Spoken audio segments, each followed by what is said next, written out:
Hello, gentles and ladymen. I'm Ulan Gaming, and I am joined here by Platypus Slayer, Hey, how's it going? and we are doing the Heavy Cav tier list. Correct, adding new things, new Heavy Cav that we previously did, changing and updating some previous things I made in my Heavy Cav tier list that are inaccurate, and updating my changes of opinion on several Heavy Cav.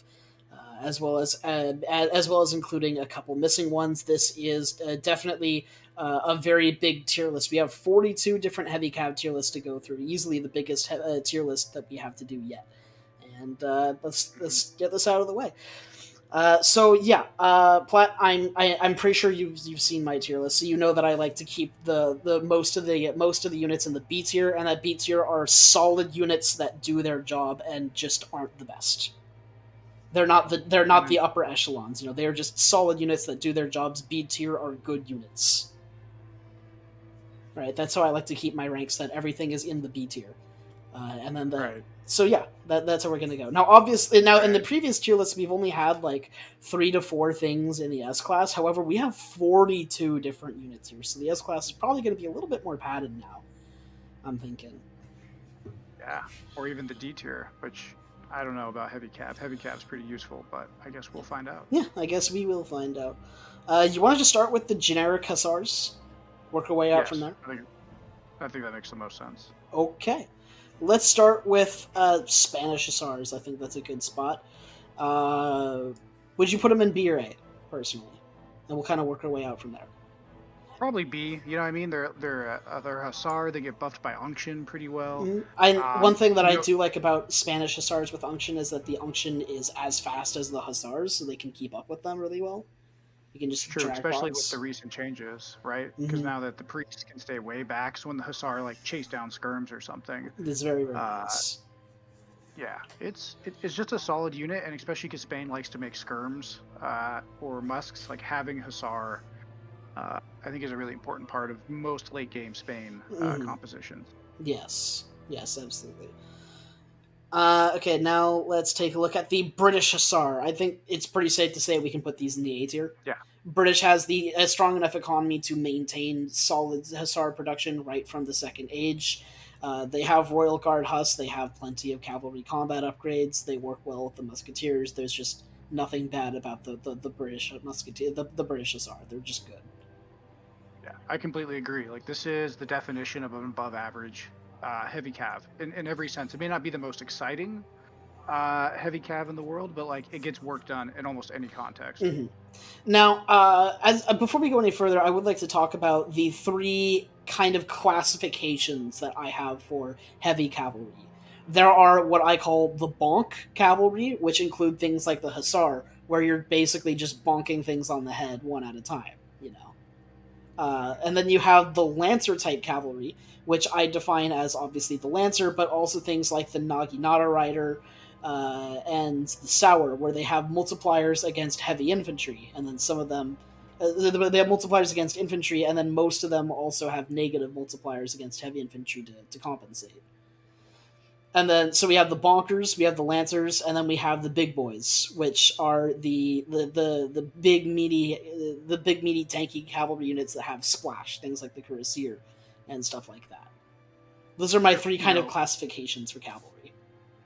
could we even add a fourth, like the Rady boys, like the Ulans, the Well, Steps? Uhlans are just Um, bonkers. They're just bonk dudes. yeah, but they don't like to be bonked. They don't like to be bonks, no. They do Be the not. bonkers, not the bonkies. So Okay. all of the hussars are the perfect primary examples of the bonkers, and they're so bonkers. But hussar are actually really, really good units, and a lot of people are like, "Oh, well, it's just like a boring cavalry unit." But you know what? The hussar is really good because he has the high stats that he needs to actually beat most other cavalry in one-on-one. Like he doesn't perform the best against skirmishers, but the Hussars perform exceptionally well against other heavy cavalry in general. Correct. Or just like if they just need to eat bullets, like if you want your skirt mass or musk mass to be, defended against a cavalry rush or another musk rush, like you could just have these guys just tank damage, and I think that is a really important part of their identity. Mhm. Now, the French cavalry, I'm pretty sure we can also put in the A tier. Yeah, Yeah, yeah, this is the exact same reason as British. They have lots of cavalry combat upgrade cards. It naturally bleeds into the cuirassier. France actually has the economy to keep up the production of these in Age 2. Like, this is just, France are known for their cavalry for a reason, and Hussar is a big part of that. It's not just the cuirassier. I agree. Okay, now let's take a look at the Ottomans. Now, Ottomans also have royal guards, but I'm kind of inclined to put them in the B tier. In all honesty, I don't think they have many combat upgrades, if I'm not mistaken. And generally, you're not going to be making too many. If you're going to be making a stable of Ottomans, 9 times out of 10, you're probably going to be making cavalry archers, so you can go villager raiding. Correct. They're very, I mean, they're solid units. Ottomans don't really have the widest roster, so, they have to make do with what they got. And the Hussar, their Hussar is completely solid. I think it has one upgrade card. It can get Royal Guard status. But like you said, it's not spectacular compared to their other options, and it doesn't necessarily synergize as well as their usual composition. Exactly. With Janissary Obusgun is just so nice because if your enemy is running skirmishers, you want Obusguns. You don't want Hussars. Obusguns will do you better than Hussars against skirmishers. Yeah, to a point. I mean, To there's a like, point, yeah, there's obviously. there's certain examples, and yeah, exactly. That's why the Hussar is there. Like, if you absolutely need to chase stuff down, you've got a good one. Mhm. If you're Ottomans. Yes. Now let's throw in a couple easy S classes. Obviously, the French Cuirassier. No, not even a competition. French Cuirassier obviously belongs in the S tier. Uh, Right. It is harder to mass them these days. So, like, with the caveat of like, it's not like you can just beeline right to these guys and instantly win like you could in Legacy. But I mean, yes, but they're still monsters. they're still monsters. They still have a ton of HP, a ton of damage, a ton of splash. France's economy is able to keep up with it relatively well. They have good shipments. They scale really, really hard as soon as you send like even one cavalry combat card. They're just insane. They are the poster boy for S tier insane cavalry. Yeah. One of the greatest of all times. Definitely the goat cavalry. The goat cavalry, yes, the goat. I love it. Oh, Especially because France, once they get to Age 4, they can make these guys cheaper, almost to the point where they're like Hussar level cost, although I think they're still a little bit more expensive. yeah, and pop space, I believe too. Yes, they of course do cost 3 population, but you know what? That is just so worth it. Their stats, these guys are the big boy cav. They have high HP and splash. Their job is just soak bullets and dish out the damage in return. They are slower. Generally, the big boy cav are much slower than the other cavs, so they're a little bit more vulnerable to goons, but they have so much HP that it usually doesn't matter. Correct. I mean, the only thing that I think these guys fear is the war wagon, which is odd because the war wagon's not always considered a top tier skirm, or not Yes, skirm, but goon. But it's specifically made to cost effectively counter these guys, and I yes. think that's about it. And how does as well fit into that category because they can dish out quite the big number, the big damage numbers. Exactly. They're not broken S tier like they used to be, but I mean, nobody wants to see 15 of these bad boys running across. Yeah, yeah. Another easy S tier we can put in is the Chinako.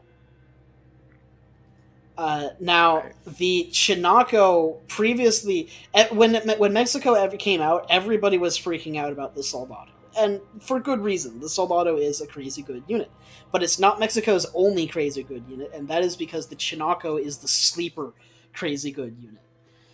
The Chinako is actually. I suppose before we talk about the Chinako, we should talk about the Naginata because I think that gives a good realm of comparison, which is similarly S class. Yeah. No, uh, and some Japan players might disagree with this, but I get the feeling that everyone who plays against Japan is when they see these things, they're like, great, a Lancer that can fight calves with a high yes, enough base damage. so the Naginata is one of the Lancer types that has a multiplier against infantry and a negative multiplier against heavy infantry, and it has a higher attack number than Spain's generic Lancer, which means that it is able to fight on its own against cavalry quite well. It won't necessarily beat them outright, but it can fight on relatively okay terms with them. And if you outmass your Naginata, then you're going to pull out ahead. And that is really what matters about the Naginata, is that it's a very solid cavalry unit. It has lots of upgrades. It's available right from the second age, and it does its job well, and it doesn't necessarily lose to Hussar super hard. Right. Exactly. Well, just like you said, I mean, this thing starts off in age 2 as a powerhouse and can just continue throughout the game being one of the absolute just wrecking balls of any Japanese force. We've all played against the Yumi Naginata mass, and it's one of the most feared compositions from Japan for a reason. Yes. Now, the Chinako is an S-class above the Naginata Rider, because the Chinako has all of the strengths about that Naginata have, but it does an even better job of fighting cavalry. And it has cards that can upgrade its multipliers against infantry to even higher, and it has a card that gives it a big button stealth ability, if I'm not mistaken. So So Chinako's. that is only with a revolt. Oh, okay, got it. But what it does have, it gets caballeros, right? So it gets extra range. Yep, it on gets its extra land. range. Yep. It also has a charged range attack in H4. So, Or charged lance attack that has an AoE on it. So these things just absolutely mulch infantry and can fight with cav. It's nuts of what these things can do from age 2 to the end of the game. yes. So Chinakos have very similar, like borderline identical stats to the Naginata Rider, if I'm not mistaken. And their only real difference is that in addition to having everything the Naginata Rider has, they have a slight multiplier against cavalry as well. Not very high, not so much that they're doing like crazy high damage, but just enough of a multiplier that they do the same damage to Hussars as Hussars do to them. And that means that they don't lose to Hussars anywhere near as much as pretty much any other like Lancer type cavalry. Chinakos are just absolute monsters for that reason. If your enemy goes Chinakos, you need heavy infantry, or you need goons, or you are not winning. You can't just throw Huss into them, because if they have any kind of support, the enemy is going to win. Not to mention, they're really cool. Like just the character and the flair. I mean, they do like tricks and stands, and they pull their lances. Like, this is definitely for Mexico. For Mexico. Like they're just a fun unit on their own, and the devs put a lot of character into that. So I just want to give them kudos for representing Mexico's actually traditionally pretty strong cavalry and kind of traditions around ranching and cavalry, and actually putting it into the game. So I mean, I don't know if that counts on this tier, but it should count for something. Yeah. USA, let's talk about their cavalry. I'm going to put it in the C tier. Now, this might come as a shock because I'm actually known for liking USA's cavalry and using it quite a bit, but specifically, I use USA cavalry because nobody expects USA to use cavalry, and because it goes well with the Marine. But overall, USA has not the strongest economy, so they can't keep up with the Hussar production in Age 2 very well, if you want to go that route. They don't have the strongest economy in Age 2, so you can't really make the early Hussars, and they don't really have very many combat cards either. They have one card that can decrease the cost and give the free veterancy upgrade, but you really do need to invest heavily into Hussars, like I do, in order to make that card worth it, and their only real cavalry combat card isn't until Age 5. So it makes the USA Hussar still tricky. They're still very useful, and it is still a Hussar, and I still do make them because it is a Hussar and they do their job, but there's often not very many reasons that you want to take them. Would be the best way to put it. Yeah, I agree. I mean, I've seen them used in Age 2 pretty effectively. But like you said, you can't sustain it forever, and it's not the strongest. Yes. Hussar in the game. It's definitely, like I said, a C tier. It does its job, but it's not going to be a mainline unit, I think, for the United States. No, it's not. And let's see here. Let's talk about the Dutch Hussar. Part of me wants to put the Dutch Hussar in A tier, just because they have the coin to keep up with it with all their banks, and they really just need to collect food. Yeah. But the thing is, Dutch also doesn't have a musketeer, and musketeers are generally what you want to pair with Hussars, So there's some give and take to that. So I'm also kind of inclined to maybe put them at the top of B tier. Where would you place them? I think B's good, because again, it's not really what Dutch wants to go at. That's true. It's definitely something that they can do, like a Skirm Hussar combo at Age 2 or 2 to 3 can really help against some rushes. they do have a few combat cards, I believe, for cavalry, but they definitely want to do their Reuter, artillery, and skirm combos. Yeah. So I think it's good, but not, it's B tier, Yeah. my opinion. Okay. Yeah. That's good. I think that's fair. Sweden. I'm gonna put them in the B tier as well. Now, Sweden actually has very, very good cavalry. My brother, Chase MD, I'll link him in the description, I guess. He has a very, very solid Age 2 strategy that involves Sweden Hussars, where he goes with the Logistician, and then he gets the combat card in Age 2, and gets all these techs, and then his Age 2 Hussars have basically equivalent stats to Age 3 Hussars, and you can do that quite well. It does require a trade post, but I mean, really, you have Karolians, and that's all Sweden needs. I feel like, okay, so I'm gonna make a case that this could be A tier, Yeah. but like a low, like an A minus tier, just because of that cavalry. It's hard to mass, and this is maybe more for a team game situation, but definitely in team games, man, that Swedish Hussar is one tanky guy, and it helps deal with Sweden's weaknesses, which is the skirms, right? So you either have to do cannons or Hussar, and the Hussars are pretty tanky and can fight some other things, such as other cavalry, which of course the cannons can't. Remember, Curlians have a Right, multiplier of at range, but course. not in melee. So I want to say A minus, but it's definitely not as mainline as these other civs. We'll So we'll put it at the top of B, and then we'll move it to the bottom of A if we like if we look at the tier list and decide that it needs to move later down the line. yeah, Okay. yeah, Italy's Hussars. I don't play much Italy, but I get the feeling that these guys are kind of passable, and that's really about it. yeah. They have the one upgrade to their attack speed. Italy in general uses different units, so I'm almost tempted to put it in the C tier. And if there's any Italy mains, you can call us out, just because like again, I've seen it used in Age 2. It's still Hussar. It has a few upgrades. In fact, they might have one 15% cavalry combat upgrade. I think they do have cavalry Uh, combat.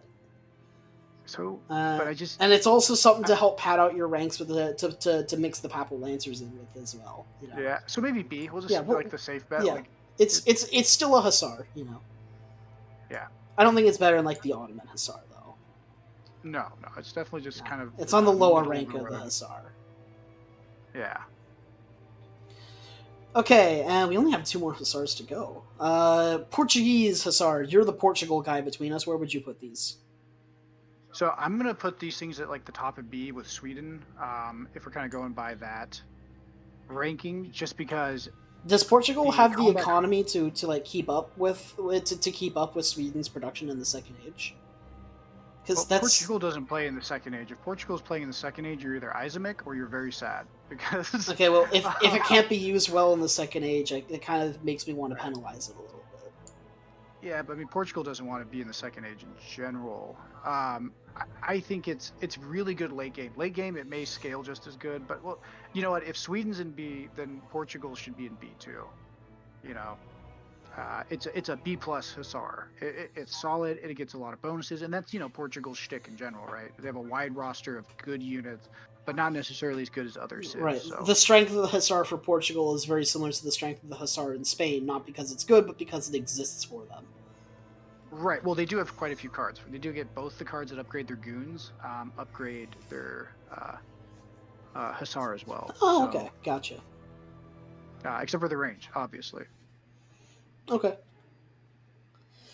Okay, let's take a look at Desert We Raiders. got Malta. Oh, wait, no, we have Malta Hussar. You're right. Uh, Now, if you take into account that Malta has no combat cards and their Hussars are more expensive than other Hussars, then these guys would be like D tier, right? But then you also have to take into account that they do have a card. Their one quote unquote upgrade card is essentially affixed to their cost, which basically is like a 10% resource buff instead of a 10% stat buff to make up for the fact that they have 10% extra stats. So they do kind of have like an upgrade card. And then they also shadow tech through the ages, which means that Malta's Hussar is very very strong in the early Fortress Age because you don't need to spend any time researching a tech. You can make Hussars in transition, and they go up to Age 3 Hussars that have extra stats, and you can get them just all over the map. If you go with the German immigrants in Age 1, then you can start with basically a stable right as you get to Age 2. Malta Hussars have a lot of things going for them in pretty much everything except upgrades. And it does make me want to put them in here, especially because that cost upgrade card they have also affects a variety of other Malta units that they have access to. So, Mm. on paper, when you think about it at first, like the Malta Hussar sounds like it should be D tier, but I really think it belongs in the B tier with the other Hussars. Yeah, I completely agree. I hear a lot of people talk about order units wanting to be buffed, and at least in my elo, which is like 13 to 1400, I've had zero problem getting a lot of work out of order units, and the Hussar in particular. These guys are so beefy. Just take a Hussar and add 10% to all of its stats. Yeah, they got 33 attack and 352 base HP Yep, in the second age, which correct. is just insane. They beat every other Hussar in Age 2, and that's all there is to it. Yeah, I've had these guys tear up Jaguar Prowler Knights I mean, because Jaguar their HP Prowler pool is Knights so aren't good. necessarily the best anti-cav in the game, but They're not, but I mean it's still probably sad for the Aztec players. Like yeah, yeah, that's yeah, true. they're just all and that shadow teching. I mean, you want to talk about a power spike? Get Malta really struggles versus Fast Fortress. Having a unit that the second that you're slower, aged 3 clicks in, instantly get 400 res free upgrade instantly is huge, especially in those precious seconds if you're getting Falc pushed. Yeah. So I think they're great units, solid. They do their job. I don't really think they need any buffs to be honest, but I know a lot of people disagree. Yes. I think if anything, they need a buff to their late game, but that's it. Yeah. If they had just like a simple cavalry combat card that was in Age 4, I'd be happy. Yeah, actually that would be pretty expansive. But then we have other multi units, then people might be a little bit controversial about those other three heavy calves. Yeah, that's true. Yeah, maybe not cavalry combat, but like Hussar combat specifically. Right. That Husgoon combat like Portugal. yeah, something like that. Okay, let's see here. We need to put something in our D tier. I'm kind of inclined to put the Desert Raider in D tier. Now the Desert Raider does do siege damage, which means that it's extra nice against villagers. If I'm not mistaken, it has a pretty low siege attack though, only like 16 or something like that. It, Um, it the it's higher than that. Let Okay, me check for you. but I guess the real issue I have with the Desert Raider is that there's very little opportunities where you want to use these guys because first of all, you have to be going with an outlaw strategy, because they train out of your watchtower, so that's an investment in there, and that means your other unit that you're going to be making is probably Desert Archers, which are solid, which are very solid units that I ranked pretty highly in that video. But I mean, really, if you're going to be going outlaws, you're probably just going to be monocomping with Desert Archers. And if you're not, then as Ethiopia, you have the Shuttle Warriors, which aren't bad. We'll be covering them later. You also have, and then if you're a Hausa, just you don't even need to bother. You have actual Raiders, and you have the Lafiti Knights, which are just stupid good cavalry units.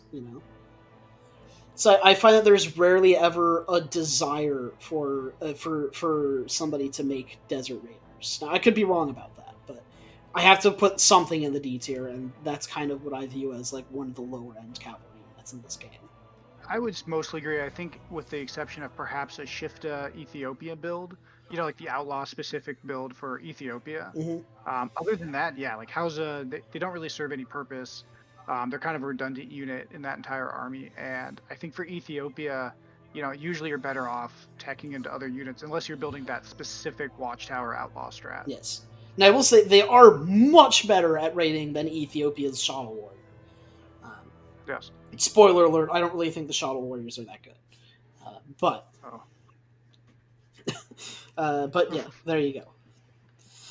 Okay, now let's talk about a unit that I both underplayed and over tiered last time in my last tier list, and that's the Spahi. Previously, I put the Spahi in the S tier. But then I also said they're basically just a super Hussar, and that's not accurate because they have regeneration and they have 3 area of effect. So I was very incorrect about that. I underplayed what the Spahi does. But I put them in S tier, and they really should be in A at the very most, because you can't train them and that really hurts them. Yeah, these guys are like a power spike Yeah, in 1v1 they're or useful some of for the power team. spikes. Yeah, they're useful for team games. They're a strike force. They're never going to be a core component to your military though, because you just can't mass them. No, if you've been able to mass them, you've either really kicked your opponent's butt or like are about to get rolled hard by something. Uh, I mean, because you've been sitting idle in your base, just shipping this instead of other more important shipments. Mm. Again, super good cavalry, easy to get work done with. Like you said, you can save them with the healing effects and use them throughout. But yeah, they're definitely not S tier in the way that the other ones are. Yeah. Now, well, since we're talking, since we are talking about the big boys here, let's finish off the cuirassiers. Mexico cuirassiers. I don't play much Mexico. I know you do. I get the feeling that these aren't really all that good, though. Okay, so it's a good unit, but it's strangled by something. If anyone plays Age of Empires 2, it's like the castle curse, right? Because you have to have a fort. Yes. That's the problem. And Mexico's economy has been hit really hard throughout the last couple patches, understandably so. So, I mean, the shipment is good. It's a good shipment, and like we talked about, like the Spahi, it's almost like a power spike in that regards. Mm-hmm. But unless you're going for a strategy that requires a fort, you're not going to get a lot of value And out of this. And even then, one fort is not going to produce enough of them. And then you also have the yeah, Chinako. another, The that's what I Chinako was eats about to them up. bring up, is that it has to compete with the Chinako for your attention, and the Chinako is so good. And as Mexico, you don't have access to the cavalry combat and the cheaper cuirassiers card that France has. So I'm inclined to put them in C tier, maybe D. What do you think?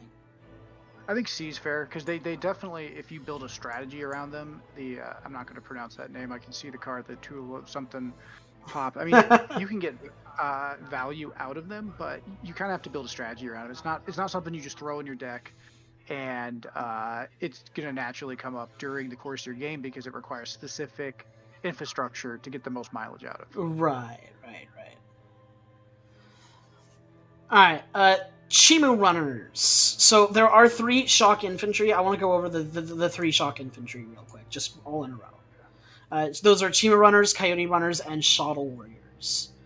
Now, Chima runners, I previously put in the S class because they had really, really good pathing and they were kind of glass cannons. However, I think that's kind of overplaying them. They are really good cavalry units and their pathing is excellent, but I think they deserve to be in the A tier now. Yep, that's solid. And that's a large part of that is just due to the fact that Inca's overall unit roster that can help support the Chimu has gone down a bit, and that kind of hurts Inca's units as a whole. Yeah, I'd say they're like a top A kind of unit just because they are so good, but their fault isn't necessarily the fault of the unit. It's the civilization of Inca right now really Exactly, struggle with the things exactly. that kill Chimus. So, um, yeah, they're great units, and they have the big button slipperiness, so they can't be snared. Hmm. Amazing ability. So I definitely put them at like the top of A, but not S tier. We'll put them. Yeah, we'll put them here with the other hussars. And then for Shottle Warriors and Coyote Runners. So Shottle Warriors have less HP and less attack, but they do have a multiplier against infantry. They also have a slightly higher attack speed, but the multiplier they have against infantry only barely boosts them in DPS above the Coyote Runner, and that's only because of their slightly higher attack speed. And the Coyote Runners are just notably the tankiest of the three of the 3 shock infantry, and they still have a pretty good attack. So I really don't have very much respect for the Shaw Warrior. What do you have to say about these guys? Because I'm about to place them in either C or D tier. Yeah, I think C. They're not great. They're Ethiopia doesn't have a lot of other cavalry options in Age 2, so they do that. They do their job. Nothing spectacular. Nothing really buffs them. they really struggle to get value out long term. I mean, you only bust out Shotos if you need like skirms dead. Yes. As Ethiopia. Like you do not just bust these out just to have as part of your unit comp. They are to be brought up and then not as your mainline unit if you can help it. They're definitely not the most effective use of Ethiopia's resources, which tends to be very wood heavy in Age 2. Hmm. And Shotels cost coins. So just kind of an awkward unit. Like you said, they're tankier, but they're not as slippery as like Shimu. Um, and they do have a multiplier versus all infantry, which is nice. Uh, except for heavy infantry. So they're kind of like a mini No, lancers, but they're attacking. they do not have a negative multiplier against heavy infantry. Fun fact. Oh, they don't. Okay, No. it feels like it. That's probably because they're shock warriors, so they get the Exactly. bonus. Yeah, exactly.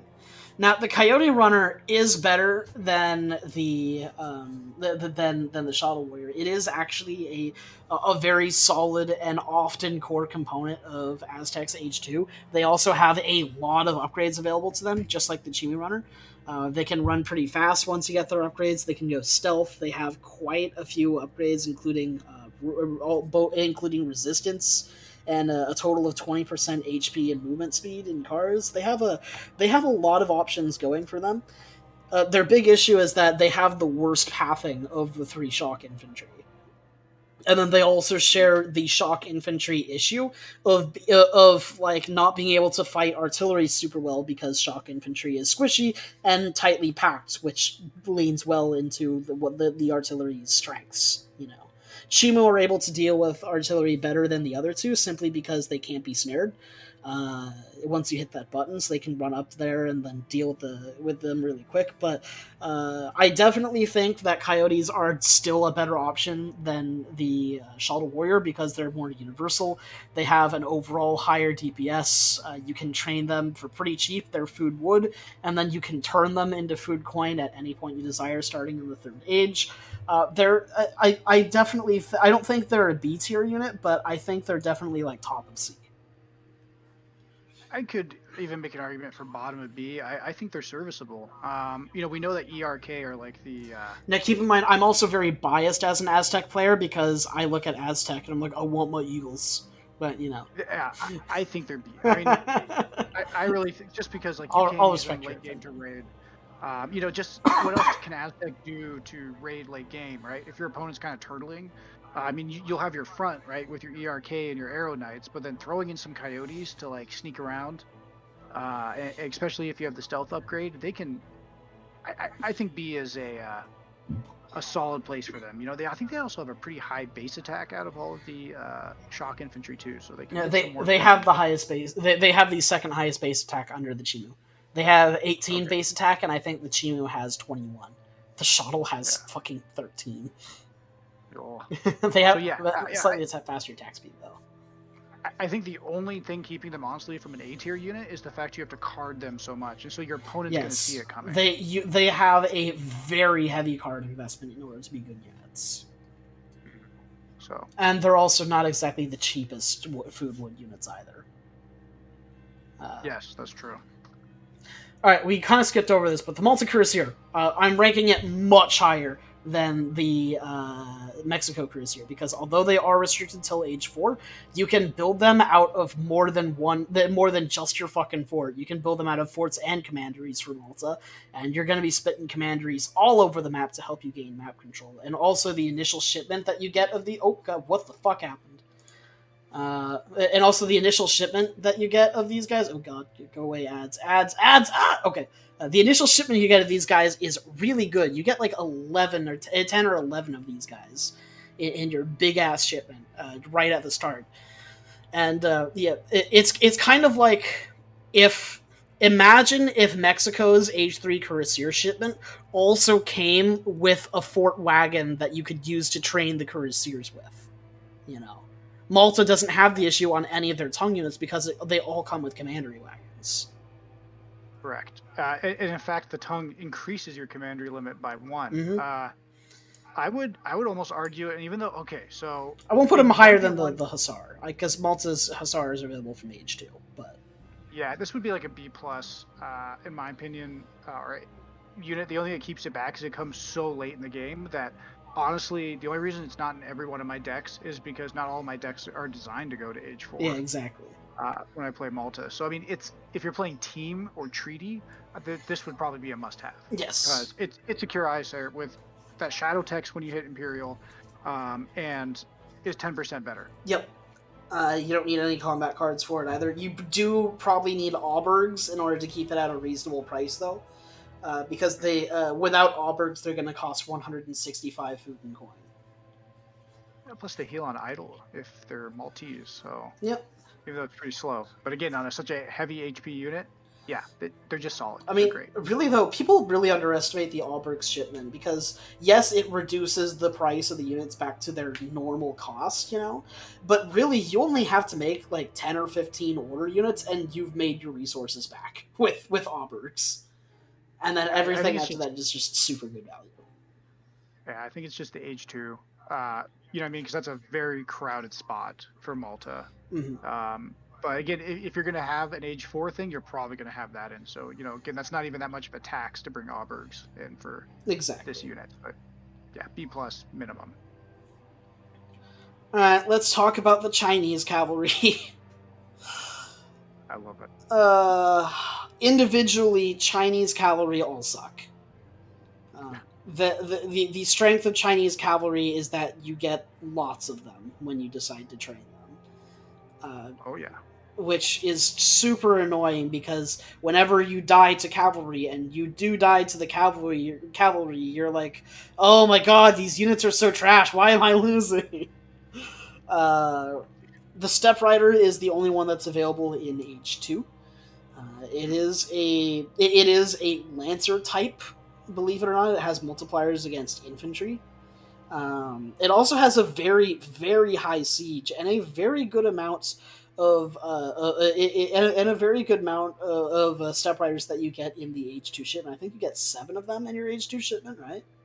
Correct. You can get 7, and every standard army banner pops 2. Every Mongol banner pops 3. Yeah, so you can get quite a few steps. They do kind of outlive their usefulness once you hit H3, though, if I'm not mistaken, so they scale very poorly. If that's correct. Well, But you have Baying Army card in H3, and that kind of gives quite the power spike. Plus you also have the siege, the yeah, you're Mongolian right. Scourge card, which increases their siege and their damage to villagers. So I would say that this is a B tier unit. Yeah, it falls off in the late game, but like I have crushed so many poor sweet Yeah, I was streams. about to Just suggest it goes into B tier as well, specifically because like it is just so good in terms of H2 utility. exactly, this is a solid unit. It does, yes, it falls off in the late game. Although Old Han Reform can actually make him somewhat cost effective in the late game. I don't know if there's any treaty players in the comments. Let me know what your thoughts are. My instinct is not to mass them, but it, they're just fantastic. They're fantastic cheap. They technically cost 80 food. Yeah, Yeah, Straylet Cavalry with Siege. yeah, There you that's go. that's that's what it is. They are the Strelets of Lancers. Yeah, Just like the Sentinel was the Strellet of Salado, but that's a story for another day. right. Nice. Oromo Warriors for Ethiopia. Should we do the other two Chinese cav? Oh, right, Since yeah, good point, good point. Other Chinese cav. We have the Iron Flail, which is supposed to be a big boy type cavalry in that it's supposed to be somewhat tanky and then have some splash. And then the Meteor Hammer, which does melee damage from range, so it's really good at dealing with artillery. I'm not a big fan of China units overall. I don't like to put any of them very high because I don't like how banner armies function. I don't like that I need all of the resources for a batch before I can start training it. That kind of stuff just irks me. So I'm not gonna put these any higher than B. So convince me why they should belong in the B tier, if you even agree. these are honestly good as AT. China Cav is OP, and let me tell you why. First off, these guys all have 30 percent range resist. They have another card that brings it up to 40 something range resist. Right? These guys will tank goon shots like it's nothing. The Iron Flail, while being absolutely worthless at killing most things, has an incredible HP pool for dirt cheap. Right? Then you add in the meteor hammers, and in a rare sorry to be somewhat sarcastic, in a rare instance of pathing actually being good for melee units, um, or cavalry in particular, the meteor hammers will sit behind the flails naturally, basically doubling the attack of the frontline units of China Calv, nullifying the supposed weakness that they have by being kind of squishy units. You get a ball of these things going, and there are a few armies the entire game that can actually stand up to the Chinese Cav. It is absolutely insane. It is so tanky. It'll do so much damage. You know, they could snipe falconets out of bunkers or out of musk bunkers, right? They can run around and just cause havoc. They'll just run into anything that's ranged, like a goon or a Reuter, and uh, they'll just drag him down by numbers. China also has quite a bit of upgrades that affect their cavalry. You have again Mongol Scourge actually affects flails. You have double faced armor for the extra 10% range resist, and then in H4 you have the uh, Manchu combat card for 15%. These things, and they're cheap. That's what's ridiculous, is they're cheap. I really am a huge fan of China Cav. Um, and it is, in my opinion, A tier, and not for the reasons, like I said. I know a lot of people like the banner system can be really confusing and difficult, but once you get a hold of that, it is, in my opinion, one of the most OP cavalry units in the game. So I think they both belong like paired together, like individually C tier, but together like B plus to A tier. Okay, well, because you mentioned that the Meteor Hammer does kind of rely on good pathing, which is less than reliable in this game, I will put this in B tier, probably towards the center, and then I'll put the Iron Flail in A. How's that sound? Or you know what? How about switch? Just because the flails can destroy the falc bunkers. So like if someone's fast fortress falc pushing you, uh, if you if you have killer micro too, you can actually kill muskets at range, and they can't do anything back because they're snared. Oh, it snares from range too. That's actually pretty cool. Yeah, All yeah. right, These things are nasty. all right, yeah, we'll do that then. I've made a difference. You have made a difference. Now let's throw in an easy D tier because the D tier is looking pretty light. Sours. Fuck Yeah, sours. Fuck I mean, sours. So if sours have the same base attack as lancers, but they have a worse multiplier and also have a negative multiplier against heavy infantry and also have less HP and still take up 2 population for some reason. They are bad. The sours are so fucking squishy. They are just bad. Yeah. yeah, they can get serviceable with cards. You know, as India, they do serve a purpose, but like they're not great. They're definitely like I don't. I think you've already done your goon. They're the Keshigs of Hussar, Yeah, in my opinion. They're yeah, bad. they're the Like Keshiks of Hussar. That's accurate. That's right, very like yeah, accurate. you'll use them because they're there and you have to, but you're not. No, you don't want to like keep using them. Hmm. Um, they could be meat shields. They can chase down skirms. They are fast, and they have a few cards that help them. So you can kind of catch your opponent off guard, but nah, you don't want to use them in an upstanding brawl for long. Yeah.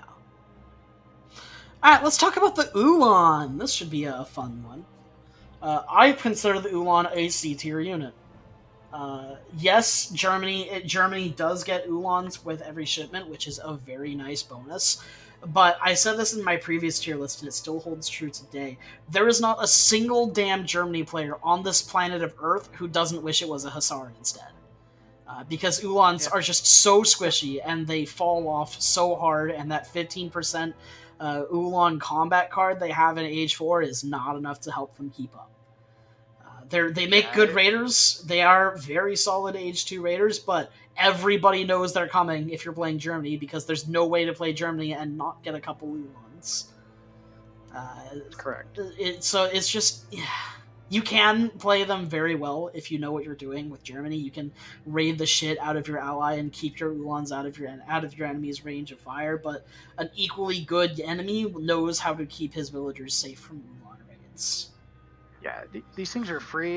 You know, the best way to describe it is they're bullies. Like if you can get a massive Ulans because they put out so much damage, and if you outnumber your opponent, they will clean stuff up in seconds, right? Mm-hmm. Um, we've all fought that German game where like it was back and forth, and then the Uhlans dived on our infantry, and suddenly everything was gone. But you're right; they cannot take a bullet. They're very expensive. Um, and other than Germany's massing potential because of shipments, like once you hit the late game and your shipment curve slows down, and things punch too hard, they're never going to be able to get enough on your opponent to make their cost back. Yeah, that's a good way to put it. Now, for USA Uhlans in particular, they're going in the D tier. I definitely think they're better than Desert Raiders and Sours, but the problem is that it has all the weaknesses of the Ulan, but is also age 3 restricted and only trainable from forts. And you have to spend 1,000 resources to get the card. Honestly, the only advantage to the USA Ulan card, and probably the only reason that people even send it, is because it's USA's only heavy cavalry shipment in age 2 or 3. That's the only reason that people send it, because otherwise there's no reason to send Ulans, because Hussars just do their job better. They're tankier and they do almost as much damage. Like the Ulans don't have that much extra attack over a normal Hussar. And USA doesn't have any of the combat cards Germany has either, so the Ulans even fall behind even faster. It's just bad. Yeah, these used to be meta. I have not seen them from United States players since they've decided to build a stable. Yeah. It seems like it used to be meta only because people didn't realize that you could make Hussar as USA. And then as soon as people realized that, they're like, wait, why the fuck did I send this in the first place? Alright, doesn't it cost res too for Pulowski's Legion? Yes, that's why I said it costs 1,000 resources to ship it. 500 food, 500 wood. Okay. I agree with you on that one. I'm not a USA main, but I have not seen this card in a long time. Yeah. So. For good reason. People have figured out it's shit. Right. Okay, let's throw in another thing in the S class, the Axe Rider for Lakota. Axe Rider is a very solid cavalry unit. It has a ludicrously high attack, just like the Ulan, but it doesn't suffer from having fuck all for HP like the Ulan. You also don't have to worry about housing it because LOL Lakota, and they're also rather cheap in comparison to other Hussars just because they're so heavily food weighted, and Lakota is so heavily weighted to gathering food quickly. Especially with their new bonus where they get 10% extra yield on all of their stuff. And of course Lakota just gets a shit ton of upgrades. So they're pretty much everything you would want in a cavalry unit, in a heavy cav unit. They tweaked some of the stats so these things can actually die now to goons. Oh, that's nice. Because they're faster than goons with the war chief. Yes. Or just as fast. Yeah. So, these things are monsters. They're one of Lakota's. Combined with the TP, they're definitely faster. Oh god, yeah. They're just S tier cav. I mean, Lakota is the cav civ, so it's to be expected. But yeah. You're going to see Axe Riders unless your opponent's just being cheeky and trying to war hut rush you. Mm-hmm. And you're going to struggle against Axe Riders because they're faster, they hit hard, and they're everywhere. Yep. So. All right, now to finish off Lakota's cavalry, the Tushunki Prowler. This one's a weird one. It's like a high siege stealth cavalry unit that has a really low build limit, and you can send a card to raise the build limit higher, but it's obviously a card that's easily telegraphed and spotted if your enemy even looks at your deck and knows that you're going to Shunki. While they don't have the benefit that Chinako do, where Chinako have their full movement speed when they go stealth, whereas these guys, they do get slowed, which means that they don't really gain that as much benefit from the Lakota's speed aura as much as everything else does. And then as soon as your opponent knows that you're going to Shunki, they're just going to start using their Explorer and start making outposts around the map just so that they can spot all your stealth units, and down goes that whole benefit, So I don't really value the Tushunki that highly. I think it's a very easily countered unit that doesn't have particularly amazing stats. I'm going to put it in the C tier. I think that's fair. You don't really build out necessarily all the unit comps. Although sometimes it's hard to tell, is it the Tushunki Prowler's bad or Bow Rider Axe Rider's just that good? The fact that it's outclassed by Bow Rider Axe Rider is another issue with it. Yeah. Yeah, which I mean, I'd argue that's an issue with the axe rider and the bow rider because the Tashunki, it's a solid unit, but you're right, it has that weird mechanic where the more there are, the stronger it gets. Um, it can work, and it's great to flex on people when a bunch of these unstealth on your opponent's eco. You're going to feel like a big brain. But yeah, it's not a necessary unit. It's a niche unit, definitely, in the Lakota lineup. Maybe more valuable because the siege got switched and changed on a lot of stuff on the rework. So you might see these more in the future integral. But for now, I haven't seen any Tashunki on the ladder in a while. Yeah. Now, Takola soldiers. Previously, I put these guys in S tier. I'm actually not too familiar with their stats. If I'm not mistaken, these guys are like super lancers, right? They don't have AoE. They have high multipliers against infantry, right? Correct. And they're Um, pretty tanky too. and they're very tanky. They have solid attack. Their main issue is that you can only get them from the Ceremony Plaza, and that's not until H4. And otherwise, it's just through shipments, just like the Skull Knights for Aztecs. I definitely think they're better than Skull Knights for the Aztecs. And previously, I put them in the S tier, but just because they are difficult to train and you don't get until H4, except through like some shipments, I'm kind of inclined to put them in the same vein as the Spahi. Yeah, they're definitely A tier. They're pretty solid. They're kind of fast for a big boy too. Yeah, because the war Um, chief, yeah, that's all of the well, cavalry. I think they're like 6.7 base or something like that. 6.75 Yeah, base, which is the or like a same lot as of other. yeah. I think they, if I'm not mistaken, they do have the same base speed as like a normal Hussar, which means that with the Lakota's war chief, they can outspeed dragoons. Mhm. Yeah, exactly. Or at least keep up with them. So they're just man, they're just a solid unit. Lakota's haymaker. If Lakota doesn't get cannons, typically they get these. Hmm. These will blow apart infantry formations. They'll wedge through, and they're just solid units. A tier, definitely. All right, now to balance out the tier list a little bit, I'm going to throw one in the C tier that I've been wanting to put in the C tier for a little bit, and that's the Magyar Hussar from the USA. So the Magyar Hussar are they have similar attack to the normal Hussar, but they have way more HP. They also cost I think 1.5 times the resources and 1.5 times the pop. They're also only available until H4, and just like the Mexican Cuirassier, they're only trainable from forts. They're very much so, I think, worse than the Mexican Cuirassier just because of the fact that they have all the negatives of the Mexican Cuirassier, but they're also not available until H4. And yeah, I just whenever I see people send this card, I'm like, man, that could have been another factory. That could have been Minutemen companies. Just train Hussar. They're good for USA. Just train Hussar. You know, Yeah, I mean they're tanky, right? They have they're like tanky. They are huge amount of tanky.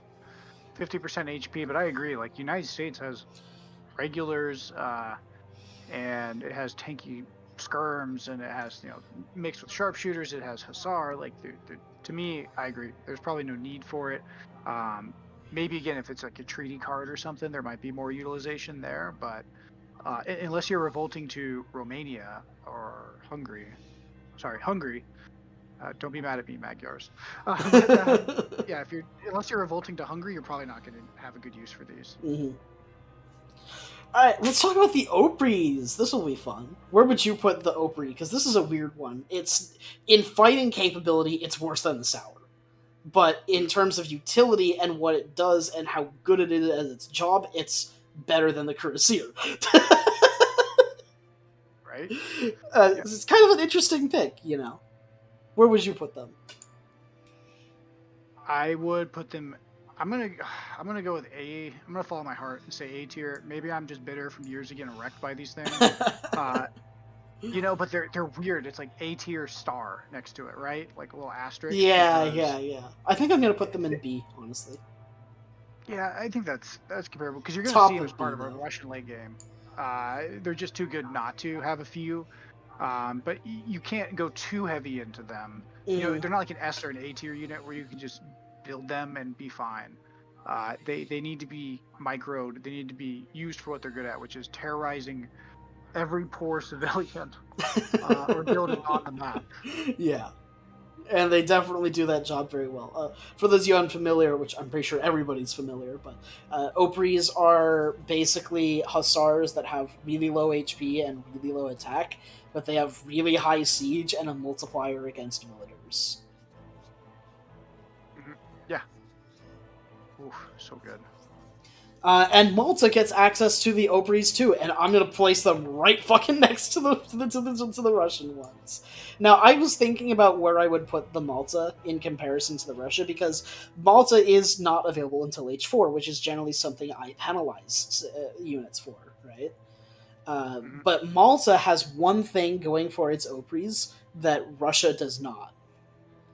And that is that the Malta Opry shipment ships 13 of them. You ship Right? this card, and you practically don't even need to train these guys. You can just run it into your opponent's base, and they're like, "Holy fuck, where did this come from?"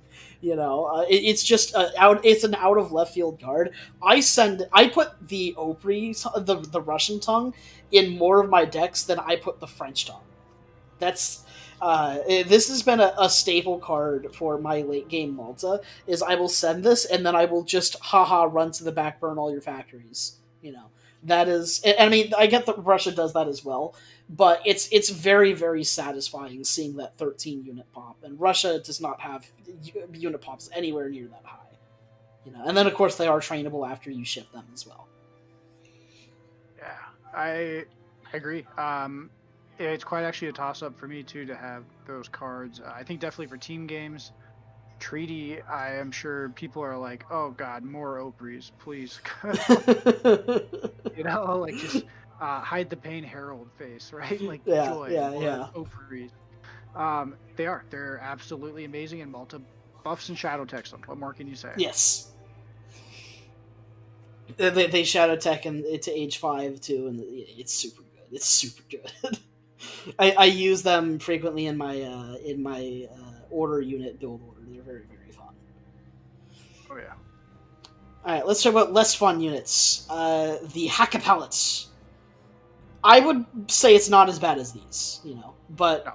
the problem with the Hacka pellet is that although it's kind of a decent cavalry unit and it's got a fair bit of attack, it has to compete with the Swedish Hussar.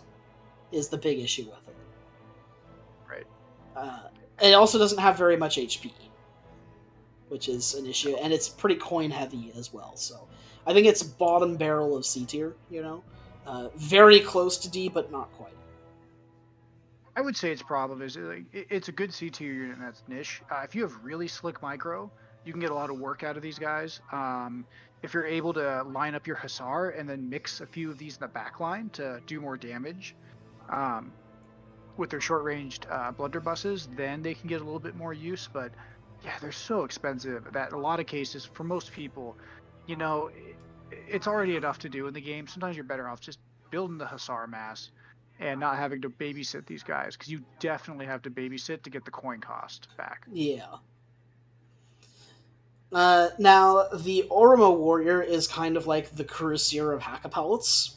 Kind of a weird sentence. But it has the same cost as the Cuirassier, has the same population as the Cuirassier, and it's the same unit archetype where it's kind of low HP for its population, but very very high damage, and it has both range and other capabilities. But it's just so expensive, And it's also age 3 locked as opposed to the Hackapel, which is at least available in age 2. Right? Or Hackapel's I think also it's age. three. Oh, okay, right. Yeah, it's three. But the thing about the Oromo is that yeah, it's split. It's trying to be two things, and it's not as good as either of them at their job. And I think that to me is why I'm not a fan of Oromo. I think they're bad. Yeah, I do I as would well. say D tier. I've seen Ethiopian players just rip their hair out trying to make these things good. I think they're better Um, than the fucking USA Hulons, though. That's for sure. Top of D. yeah, maybe like You can even in get the some worst use out of D, them just because they are high exactly DPS. They are very high DPS. they are, but you have to get the mass. You have to live long enough, and the whole time you're like, why not get javelin riders and the Neftenias? Exactly. Exactly. Right. I think they have weak siege too, so it's like they can't even. Yeah, they don't really serve a purpose. They're not as good as the units they're kind of amalgamated from. Um, it's I just think they're bad. I think they need a lot of rework, and to be useful as is, they're just not a good unit, Mhm. in my opinion. All right, now let's talk about a very good unit, the Cossack. Yeah, a boom. Yeah, It's a Huss, but it's cheaper and better. yes, it's Huss, but one pop, slightly weaker, but definitely stronger per pop. And Yeah, you can get 9 of them through 2 shipments in H2. What more could you want? The easy A. That's all we have to say about them. yeah. They get buffed from Boyars and the Cavalry Combat card. Uh, Late game Russia is Russia may be known for its infantry, but I think we've all, if you played long enough, you've been sucker punched by someone that knows how to use these units and just ran down Yeah, by hordes of Cossacks. yeah. The a unit, simple as. hmm where would you put the Raider? Let's do the Raider and B. the Lafiti Knight. B? Okay, yeah. I think this is kind of like the step, right? Like it's beefier than the step, but not as cheap. Um, it costs a little bit more coin, but they have a little bit better stats. They can fight in melee better versus other cav and other units than the step.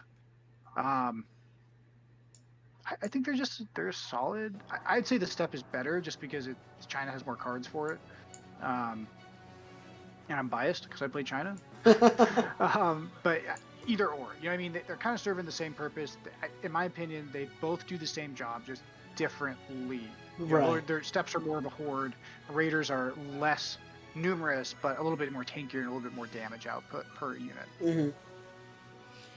All right, now the Lafiti Knight. Now previously, I put the Lafiti Knight in the S tier because the Lafiti Knight has just a bonkers amount of HP, uh, and they still gain benefit from veterancy upgrades, which I find really hilarious. Uh, but they have just a stupid amount of HP. They have low attack, but their goal is to be a damage sponge, right? And then you can give them cards that give them area of effect and all of that jazz. However, recently they lowered the HP of the Lafiti Knight, but raised its attack from 20 to 25, which kind of makes it a little bit closer to the other cavalry units while still being tankier and softer. The problem is, the reason I always thought they were super good is because they were just the biggest bullet sponges, and now they are less of the biggest bullet sponges. So I don't know if I want to put them in S tier anymore, but I don't play Hausa, so I am definitely going to be asking your opinion on this. Do you think they're still S? I think A. I think A is the safe bet. Maybe they're S, but I have not seen them. I mean, these units are just busted on release. There's no other way to put it. And while people have some very different opinions of Hausa, I think A tier is a pretty safe spot where it's at right now. Especially it's because Hausa doesn't have a musketeer. They're going to be making Fulanis and javelins. They do, but that requires a specific age up for that. They also have the Maigadi, which is very expensive, and also requires card investment in order to even fields. Yeah, I mean, these things, I think they take time to kick in. They are kind of expensive, but once they're out, they're amazing. I've fought in versus the new ones a few times, and they feel pretty damn good because they can actually punch back now. And yeah, they're not bullet sponges as much, but they still get work done. They're still, in my opinion, an extremely powerful cav. Yeah, they're still very good cav. The debate was more so, do you think they're still S-class? And it sounds like you definitely think they're not. Yeah, not that I've seen. I haven't seen people beeline to them like they were. Yeah. Oh. All right, let's talk about the Kanya Horsemen. They have the Kanya Horsemen are really, really good in H2. I think they have a 5 Kanya Horsemen shipping in H2 or something dumb like that. 4. They have 4.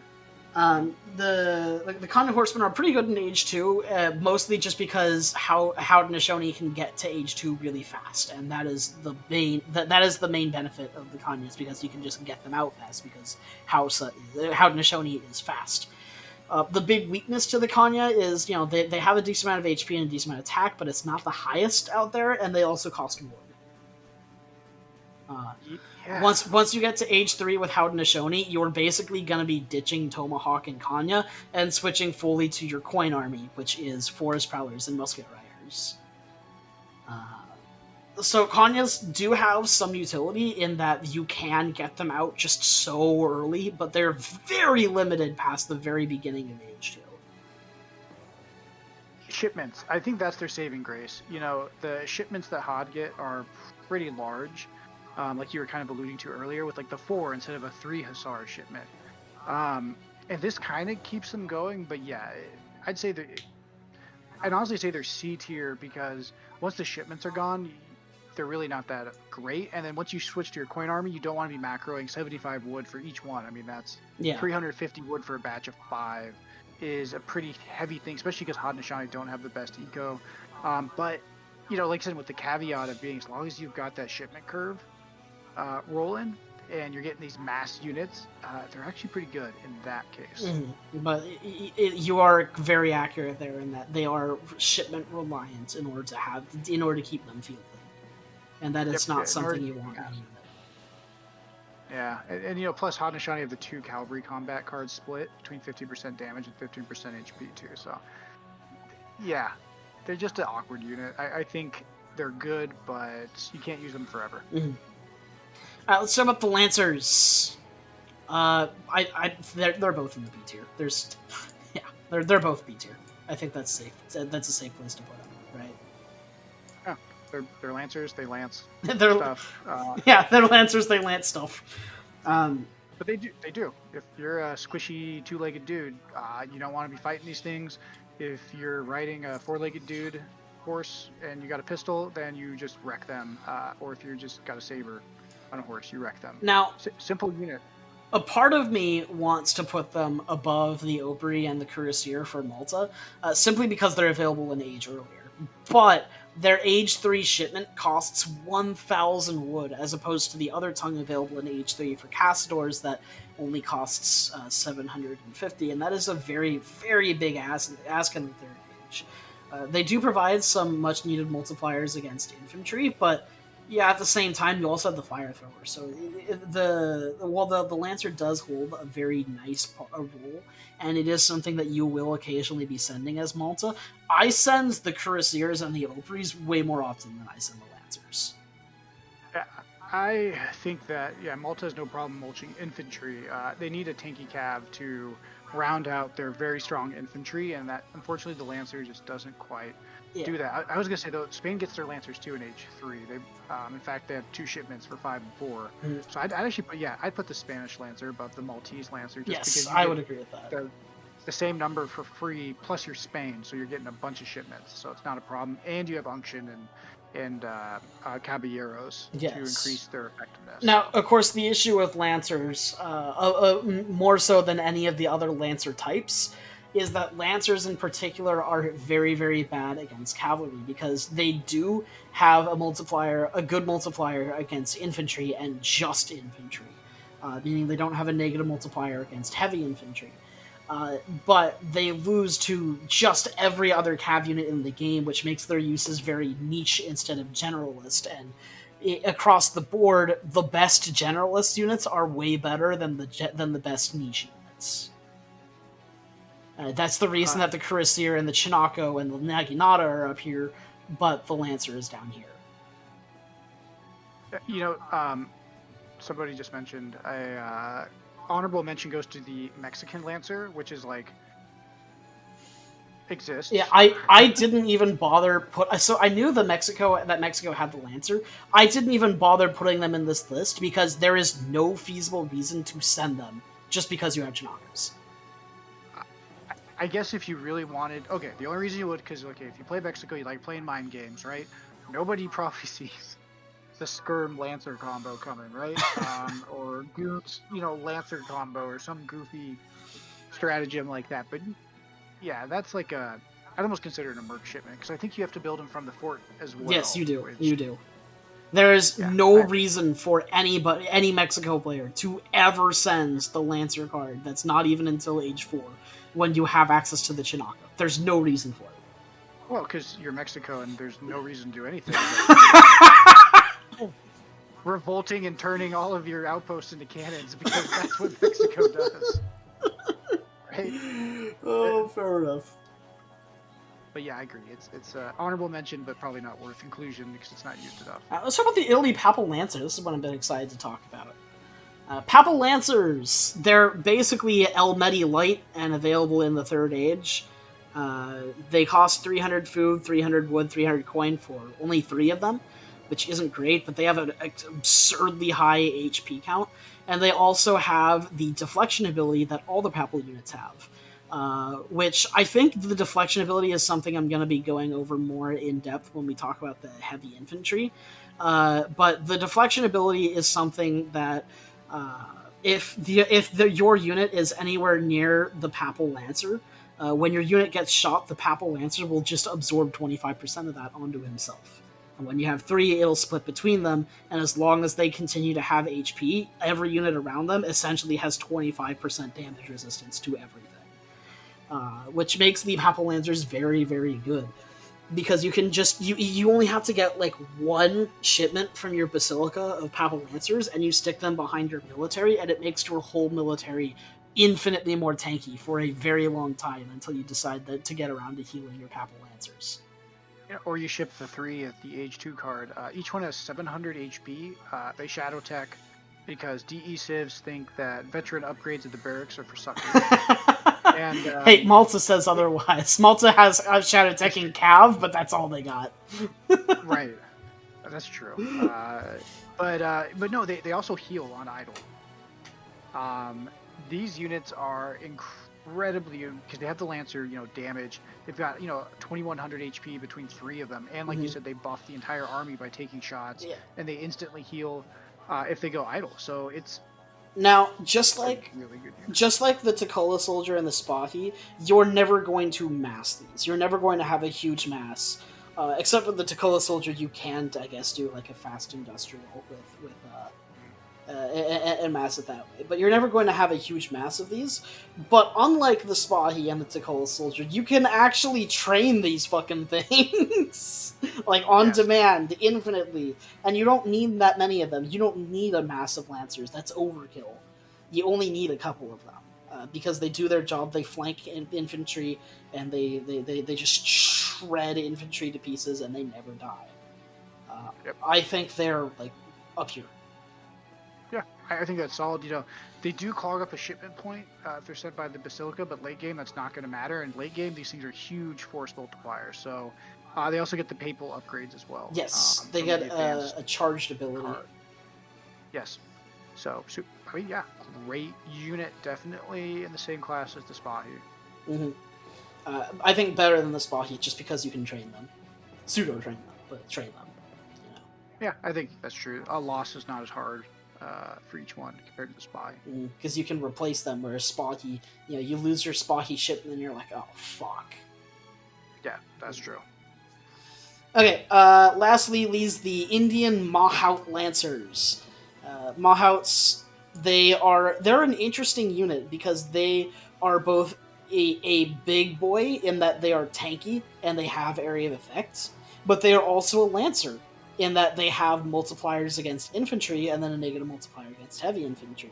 So a very cool combination of units. They also have ludicrously high stats, very good shipments. You can get like pops of 3 or 4 of these out on your opponents when in unsuspected locations.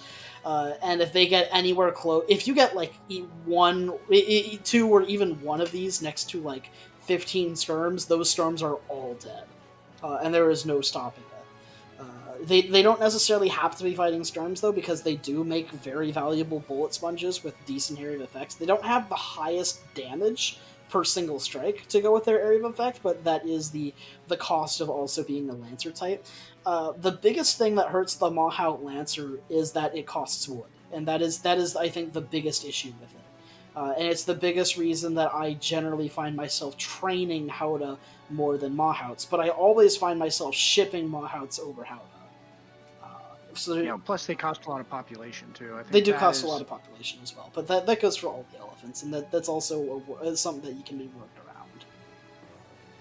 Yeah, I think they're from what I've seen. I'm not an India person. I don't understand much of India other than Agra in my face. They're like middle of the pack, basically. Okay, yeah, they seem solid. I mean, they take like you said, they're hard. They're kind of like the Curicer, where they're hard to mass, but if they're massed, can get a lot of work done, and they take a lot of energy and units to take down. This isn't like this is like the Papal Lancer, where you don't really want to mass these. You want like maybe 5 of them tops, and then you want support units, you know. But they have a shit ton of HP, more so than even the Papal Lancer.